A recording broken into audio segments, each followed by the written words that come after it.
Hello friends, welcome back to Vijay school cooking. எல்லோரும் எப்படி இருக்கீங்க? சேஃபாக இருக்கீங்களா?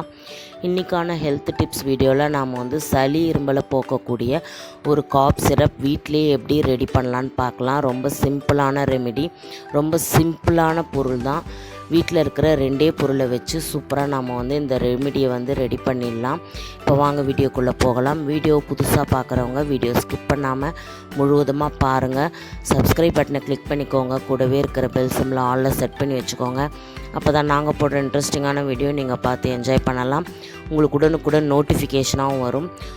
நம்ம சேனலில் டெய்லி ஒரு வீடியோ போஸ்ட் பண்ணுறோம். ஸோ டெய்லி நம்ம சேனலை வாட்ச் பண்ணுங்கள். இப்போ வாங்க வீடியோக்குள்ளே போகலாம். இதுக்கு முதல்ல ஒரு ஸ்பூன் அளவுக்கு லெமன் ஜூஸ் எடுத்துக்கோங்க. நல்லா ஃப்ரெஷ்ஷான லெமனாக எடுத்துக்கோங்க. அடுத்ததாக பார்த்திங்கன்னா ஒரு ஸ்பூன் அளவுக்கு தேன் எடுத்துக்கலாம். இதுவும் ஒரு ஸ்பூன் எடுத்துக்கோங்க. லெமனும் தேனும் சம அளவில் நீங்கள் எடுக்கணும்.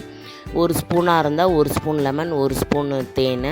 அதே மாதிரி நீங்கள் டம்ளர் அளவில் எடுக்கிறதா இருந்திங்கன்னா 1/4 டம்ளர் ஸ்பூன், 1/4 டம்ளர் தேன் இப்படி எடுத்துக்கணும். எடுத்துகிட்டு நல்லா மிக்ஸ் பண்ணிக்கோங்க. இது ஒரு வேளைக்கு நீங்கள் ஒரு ஸ்பூன் எடுத்துக்கிட்டால் போதும். காலையில், மதியம், நைட்டு இதை 3 வேளையும் நீங்கள் குடிச்சிட்டு வரணும். குடிச்சிட்டு வரும்போது உங்களுக்கு நல்ல இருமல் சளியிலேருந்து, முக்கியமாக இரும்பல்லேருந்து உங்களுக்கு நல்ல ஒரு ரிலீஃப் கிடைக்கும். சட்டுன்னு இரும்பலை இது கண்ட்ரோல் பண்ணிடும். அது சளி இருமலாக இருந்தாலும் சரி, இல்லை வறட்டு இருமலாக இருந்தாலும் சரி, ரெண்டுமே இந்த காப் சிரப் உங்களுக்கு போக்கும். ஸோ நீங்கள் வீட்டில் ட்ரை பண்ணி பாருங்கள். 3 வேளையும் இதை குடிக்கணும். நீங்கள் உங்களுக்கு சளி இருமல் போகிற வரைக்கும் நீங்கள் இதை குடிச்சிட்டு வரலாம். எந்த வித சைடு எஃபெக்ட்டுமே கிடையாது. பெரியவங்களாக இருந்திங்கன்னா ஒரு 10 ml எடுத்துக்கோங்க. ஒரு வேளைக்கு காலையில், மதியம், நைட்டு 10 ml இது மாதிரி எடுத்துக்கோங்க. சின்ன குழந்தைங்களுக்கு கொடுக்க போகிறீங்கன்னா 1 ஸ்பூன் அளவுக்கு அவங்களுக்கு கொடுத்தா போதும்.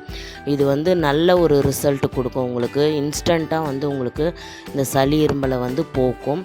முக்கியமாக இரும்பலை இது கண்ட்ரோல் பண்ணும். லெமனில் விட்டமின் சி இருக்குது. ஸோ அது நம்மளுக்கு இம்யூனிட்டி பவரை அதிகரித்து கொடுக்கும். தேனில் ஆன்டி ஆக்சிடென்ட் நிறைய இருக்குது. இரும்பலை கண்ட்ரோல் பண்ணக்கூடிய கண்டென்ட்டும் அதில் நிறைய இருக்குது. ஸோ இது ரெண்டும் நம்ம சேர்ந்து குடிக்கும்போது நம்மளுக்கு நல்ல பெனிஃபிட் கிடைக்கும். நீங்களும் வீட்டில் ட்ரை பண்ணி பாருங்கள். உங்களுக்கு பெஸ்ட்டு ரிசல்ட் கொடுத்ததுன்னா எனக்கு கமெண்ட்ஸில் சொல்லுங்கள். ஓகே ஃப்ரெண்ட்ஸ், இது மாதிரியான ஒரு நெக்ஸ்ட் இன்ட்ரெஸ்டிங்கான வீடியோவில் சந்திக்கிறேன். Until then it's by from Viji. நம்ம சேனல்